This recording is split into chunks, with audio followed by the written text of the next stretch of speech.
ساتھ جو ہے وہ ضرور ہوگا. آپ کی بات پڑوسی کے بارے میں بھی پوچھی جائے گی, انسان کے بارے میں پوچھی جائے گی, آپ کے محلے میں اگر کوئی جانور ہے اس کے بارے میں بھی پوچھا جائے گا. تو یہ رسول اللہ نے ہم کو سکھایا, اور جو میں نے اس میں دیکھا تھا ویسے تو پوری دنیا کے لوگ جو اس کو دیکھتے ہیں ان کو یہ بات سمجھائی کہ رسول اللہ نے انسانیت کی بات کہی ہے, رسول اللہ نے پیس کی بات کہی ہے, رسول اللہ نے جسٹس کی بات کہی ہے.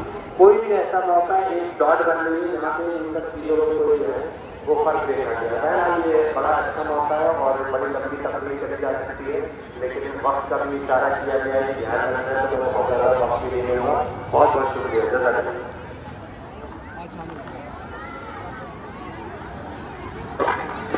آپ نے جو باتیں کہی ہیں وہ اپنی علاقہ اور ہیں, جو اللہ کا مسئلہ ہے اور حقوق العباد کا ہے.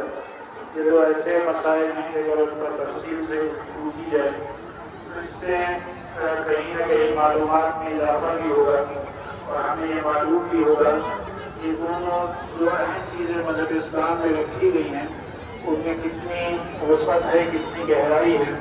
مختصراً یہ کہ حقوق اللہ سے مراد یہ ہے کہ جو اللہ تعالیٰ کے ہم پر حقوق ہیں, یعنی ہمیں اللہ کو راضی کرنے کے لیے جو کام کرنے ہیں, نماز, روزہ, حج, زکوٰۃ اور دوسرے امور, اگر ہم نے خدا نخواستہ کسی وقت کی نماز ہم نہیں پڑھ پائے یا نماز قضا ہو گئی اور ہم اللہ کے حضور میں حاضر ہوں اور اللہ سے اپنی اس غلطی کے لیے معافی مانگیں تو اللہ رحیم ہے, اللہ کریم ہے, اللہ کی ذات سے امید ہے کہ اللہ تعالیٰ ہمیں معاف کر دے گا.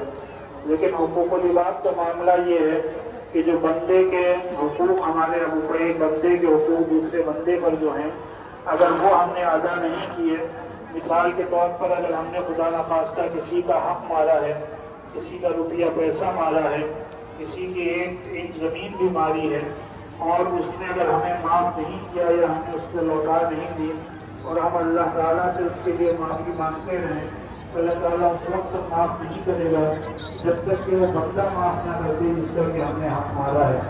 بہرحال اب میں جناب مولانا عادل ندوی صاحب سے گزارش کرتا ہوں کہ اس موضوع کلام میں مختصر اختتام فرمائیں اور انشاءاللہ اس کے بعد 5 بجے نماز عصر ہوگی اور نماز کے بعد ہمارے درمیان دوسرے علماء اکرام مشورہ اکرام تشریف فرما ہے, ان کا خطاب ہوگا اور اس کے پہلے ہمارے جو منظر کے تمام مطالعہ ہیں ان کا انشاءاللہ وہ جو پروگرام کرنا چاہتے ہیں وہ کریں گے. اور اسی درمیان ہم لوگ کے بیچ جناب قمر علی صاحب تشریف لائے ہیں جو کہ ایک بڑے سیاسی لیڈر ہیں اور ہمارے جو اتر پردیش میں مدرسہ بورڈ ہے اس کے ممبر بھی رہے ہیں, بتانے اور بھائی بھی نہیں ہیں, یہ ہمیں نہیں آ رہے, لیکن یہ ان کے اندر بڑا زندگی ہے, بڑا جذبہ ہے. کس طریقے سے ملت کے لیے کام کیا ہوا ہے اور کس طریقے سے اس ملت کو خاص کر تعلیم کے میدان میں آگے بڑھایا جائے. برہان میں ان کا استقبال کرتا ہوں اس امید کے ساتھ کہ پورے خلوص اور اخلاص کے ساتھ اپنی اس مشن میں آگے لگے رہیں گے. اور میں گزارش کرتا ہوں مولانا عادل ندوی صاحب کی تشریف میں اور اپنے خیالات کے بارے میں.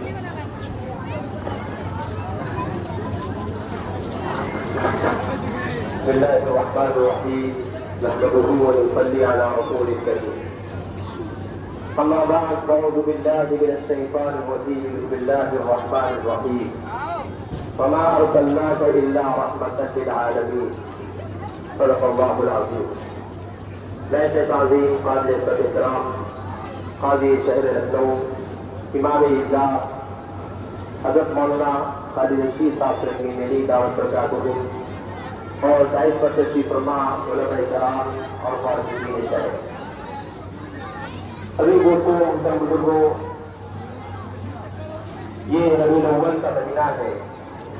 ربیع کے معنی آتے ہیں فصل بہار, ربیع کے معنی آتے ہیں موسم بہار, یعنی وہ مہینہ کہ جو لوگوں کے لیے خوشگوار ہوتا ہے. حضور نبی کریم صلی اللہ علیہ وسلم جس مہینے میں آئے اس مہینے کو بہار کا مہینہ کیوں کہا گیا؟ اس لیے کہا گیا